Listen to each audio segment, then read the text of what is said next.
Hello दोस्तों, मैं मनीषा और आप सब कैसे हैं। मनीषा की कहानी में आपका स्वागत है। होप आप भी अच्छे होंगे। मैं भी बहुत अच्छी हूँ। तो गाइस, आज जो माता रानी का छठा नवरात्रा है और उनकी पूजा पाठ की है और बड़ी भक्ति भाव से मैंने उनका पूजन पाठ किया है।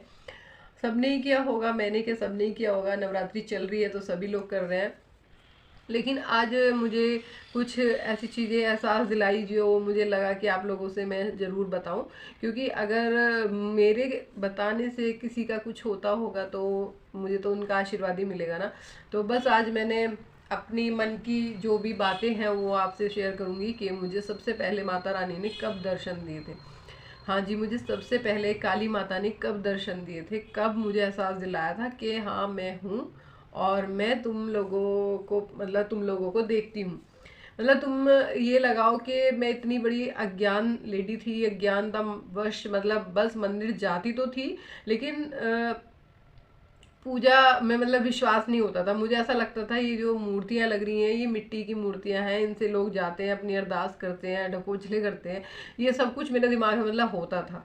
तो जब मेरी शादी हुई, मतलब मैं पूजा तो शुरू से करती थी, मैं महादेव को मानती थी। मेन मेन जो मतलब शुरू से मैं बचपन से पूजा पाठ करती थी, तो मुझे महादेव से ज़्यादा अटैचमेंट था। तो मैं महादेव की पूजा बचपन से करती थी, उनके ही व्रत वगैरह रखती थी, सब कुछ करती थी। लेकिन जब मैं शादी होके अपने ससुराल आई तो मेरे हस्बैंड जो थे वो काली माता को मानते थे। तो वो डेली नियम से, डेली कलमबंद वो माता के मंदिर जाते थे। मतलब आंधी हो, तूफान हो, कुछ भी हो, बस उन्हें जाना होता था।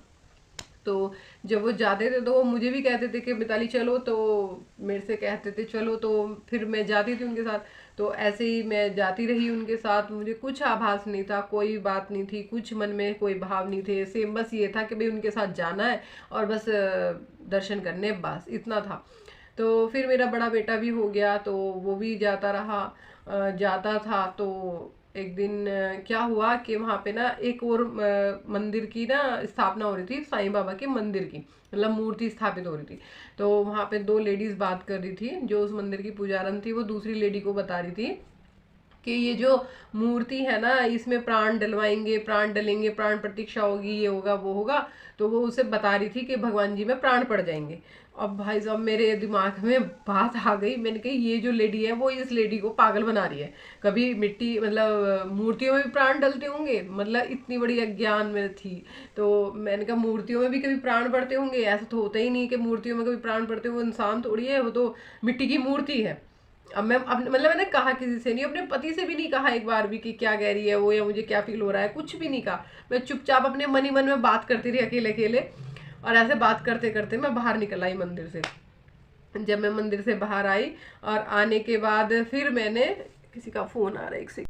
तो जब मैं मंदिर से बाहर आ गई और मंदिर से बाहर आने के बाद फिर मैं घर चली गई। घर जाने के बाद फिर मैं खाना वाना खाया हमने, और खाना वाना खा के फिर हम सो गए। और रात को भाई साहब एकदम चमत्कार हो गया, बिल्कुल धांसू वाला चमत्कार हुआ मेरे साथ कि मैं सोच भी नहीं सकती थी। तो जो वो मूर्ति लगी हुई थी माता की, काली माता की जो मूर्ति लगी हुई थी, तो मुझे साक्षात दर्शन माता ने उसी मूर्ति में दिए। और भाई मैं पूरी आपको बता नहीं सकती कैसा लग रहा था मुझे, क्या लग रहा था। तो मैं सोची कि यार ये हो क्या रहा है, मतलब एक मूर्ति मुझसे कैसे बात कर सकती है, मतलब मिट्टी की मूर्ति मुझसे कैसे बात कर रही है। उन्होंने अपने मतलब ये लगा लो, जो वो मूर्ति थी उन्होंने वो अपना हाथ उठाया और उठा के वो मेरे सर पे रखा और मेरे से बात की। तो मैंने उनसे पूछा कि माता ये जो लेडी कह रही थी कि प्राण प्रतीक्षा डलवा, प्राण डल जाएंगे, ये हो जाएगा, कि ये क्या है। तो माता ने कहा हम लोग आपको, हम में सब में प्राण होते हैं, हमारी पूजा होती है तो प्राण प्रतीक्षा होती है, तो उससे हमें प्राण आ जाते हैं, यानी कि हम मंत्रों के द्वारा हमें शक्ति आ जाती है। तो अब मेरे को इतना विश्वास नहीं हो रहा था, लेकिन जब उन्होंने अपना हाथ उठा के मेरे सर पे रखा और तब मुझे विश्वास हुआ कि एक मिट्टी का हाथ मेरे सर पे आ गया। तो ये लगा लो, ये मैंने बात आज आप लोगों को बताई है, मैंने कभी अपने पति को भी नहीं बताई है। सच में बता रही हूँ, मैंने कभी अपने हस्बैंड से भी ये शेयर नहीं की। आज भी पता नहीं मेरा मन मुझसे कहा कि ये बात शेयर करूँ, तो मैंने आपसे लोगों से एक बात शेयर की। फिर क्या लगा कि बस ये लगा लो मेरे जैसे चक्षु खुल जाते हैं ना, इंसान के नेत्र खुल जाते हैं, वो मेरे नेत्र एकदम खुल गए और मेरी मतलब भक्ति में दिमाग आने लग गया। मतलब मेरी पूजा पाठ, मेरी को विश्वास, एक अति का विश्वास होने लग गया। पहले दर्शन तो मेरे रहे ये वाले, मेरे को एक नहीं कितनी बार दर्शन दिए, कितनी बार। अब फिर मुझे दर्शन हुए जब हमारा एक घर बना हुआ था। तो घर में क्या हुआ, घर बना तो जब वो आते ना पंडित जी हवन करने, तो पंडित जी हवन करने आए थे। तो क्या हुआ कि ठाकुर जी बैठे हुए थे, तो ठाकुर जी बैठे हुए थे, तो वहां पर एक मंदिर में ना रख के, जैसे मम्मी ने ना एक चौकी पे मतलब ऐसे ही रख दिया, मेरी सासू माँ भी थी जब, तो उन्होंने चौकी पे ही रख दिया और चौकी पे रख के वो रोज सुबह स्कूल जाती, पूजा करके चली जाती। मेरा छोटा बच्चा था तो मैं अपने बच्चे में लगी रहती थी, तो मुझे इतना भी वो नहीं था कि क्या करना कैसे करना। जब इस बात को 8-10 दिन हो गए, मतलब 8-10 दिन से मम्मी वही रूटीन में उनको पूजा कर रही और जा रही, पूजा कर रही और जा रही, मतलब मंदिर में सेट करने का उनको टाइम ना लग रहा, ना मुझे टाइम लग रहा। तो मुझे क्या हुआ कि मुझे रात को सपने में दिखाई दिया कि यार तुम सब अपने अपने कमरों में रहते हो, तुमने मेरे को बाहर डाल दिया। हाँ बस मतलब मेरी उस टाइम भी हालत बड़ी खराब हो गई। मेरे को ये सोच के लगने लगा, हाय भगवान मुझसे ऐसे कह रहे, भगवान मुझसे ऐसे करो। ये बात तो मैंने अपने पति को बताई, अपनी सास को भी बताई कि ऐसे ऐसे मुझे सपना दिखाई दिया और ऐसे मुझे कह रहे हैं, रात को सपने में मुझे ऐसे दिखा। तो मम्मी बोली ये नहीं नहीं मैं कर दूंगी ना, मैं कर दूंगी, मतलब फिर उन्होंने इग्नोर मार दिया। फिर मेरे हस्बैंड से मैंने बोला, वो कहने लगे हाँ ठीक है मिताली मैं करता हूँ कुछ, मैं दूसरा मंदिर नया लाता हूँ, ये है वो है। तो उन्होंने मतलब बिजी शेड्यूल इतना था उस टाइम पे कि मतलब मैं बता नहीं सकती, तो हो नहीं पा रहा था, मतलब चाह के भी हो नहीं पा रहा था। तो मैं इतनी एक्सपर्ट नहीं थी, बच्चों के साथ बहू बन के छोटे से जैसे रहते हैं ना, एक संस्कारी बहू के टाइप में वही थी। अभी तो मैं खुल गई हूँ अमित के जाने के बाद, अपने हस्बैंड के जाने के बाद तो मैं बहुत ज़्यादा फ्रैंक हो गई हूँ, मतलब लाइफ में बहुत आगे हो गई हूँ। अपनी सब चीज़ें खरीदना करना सब मुझे आ गया है। पहले नहीं था कि मैं अपनी मर्जी से ही बाजार चली जाऊँ, कुछ खरीद लाऊँ या कुछ कर लूँ, ऐसा नहीं था। तो फिर मुझे बेचैनी होती रही, बहुत ज़्यादा बेचैनी। तो फिर मैंने ऐसे ही अपने भाई से बात करी। मेरा भाई हर जगह सपोर्ट करता था, भाई मुझको हर जगह मेरा भाई ने मुझे सपोर्ट किया है, छोटी से छोटी बात पे के लिए और बड़ी से बड़ी बात के लिए।